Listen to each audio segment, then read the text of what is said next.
এবাৰ আমেৰিকাৰ মূৰৰ টামনি ভাৰতৰ নিৰ্বাচনক লৈ আমেৰিকা ভাৰতৰ মিত্ৰ ৰাষ্ট্ৰ বুলি জনা যায়, কিন্তু আমেৰিকাৰ টাৰ্গেটত এতিয়া ভাৰতৰ গণতান্ত্ৰিক ব্যৱস্থা। ভাৰতৰ লোকসভা নিৰ্বাচনত বিঘিনি ঘটোৱাৰ প্ৰয়াস এতিয়া আমেৰিকা যুক্তৰাষ্ট্ৰৰ। লোকসভা নিৰ্বাচনৰ সময়তে আমেৰিকাই ভাৰতত ধৰ্মীয় স্বাধীনতা খৰ্বহা বুলি অভিযোগ উত্থাপন কৰিছে। ধৰ্মীয় স্বাধীনতা সম্পৰ্কীয় আমেৰিকাৰ এখন আয়োগে এই সন্দৰ্ভত এখন প্ৰতিবেদন ইতিমধ্যে প্ৰকাশ কৰিছে। আৰু সেই প্ৰতিবেদনখনত ভাৰতৰ ধৰ্মীয় স্বাধীনতা খৰ্বহা উদাহৰণ দাঙি ধৰা হৈছে। আমেৰিকাৰ এই প্ৰতিবেদনখন পোনপটীয়াকৈ খাৰিজ কৰিছে ভাৰত চৰকাৰে। ভাৰতে এই প্ৰতিবেদনক লোকসভা নিৰ্বাচনত বিঘিনি ঘটোৱাৰ আমেৰিকাৰ অপচেষ্টা আখ্যা দিলে। আমেৰিকাৰ এই অপচেষ্টাক কেতিয়াও সফল হ'ব নিদিয়ে বুলি তীব্ৰ প্ৰতিক্ৰিয়া প্ৰকাশ কৰিছে ভাৰতৰ বৈদেশিক মন্ত্ৰণালয়। দৰাচলতে আমেৰিকাৰ এই আয়োগটোৱে প্ৰতিবেদনখনৰ জৰিয়তে ভাৰতৰ সংঘাত সৃষ্টি কৰিব বিচাৰিছিল।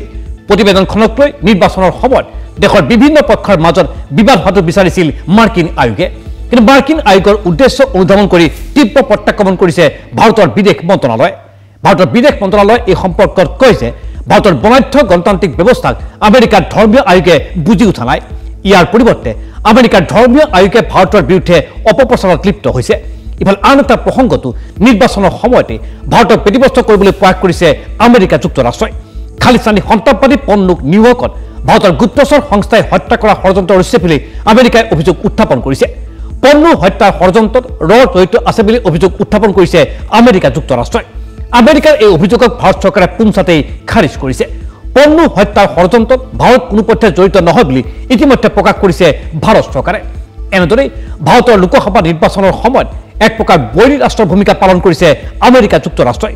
কি কাৰণে জো বাইডেন চৰকাৰে এনে ভাৰতবিৰোধী স্থিতি গ্ৰহণ কৰিছে সেয়া অৱশ্যে এতিয়ালৈকে স্পষ্ট হোৱা নাই।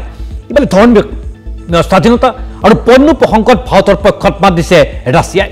এনেধৰণৰ অভিযোগ উত্থাপন কৰি আমেৰিকাই ভাৰতক অপমান কৰিছিল বুলি মন্তব্য আগবঢ়াইছে ৰাছিয়া চৰকাৰে।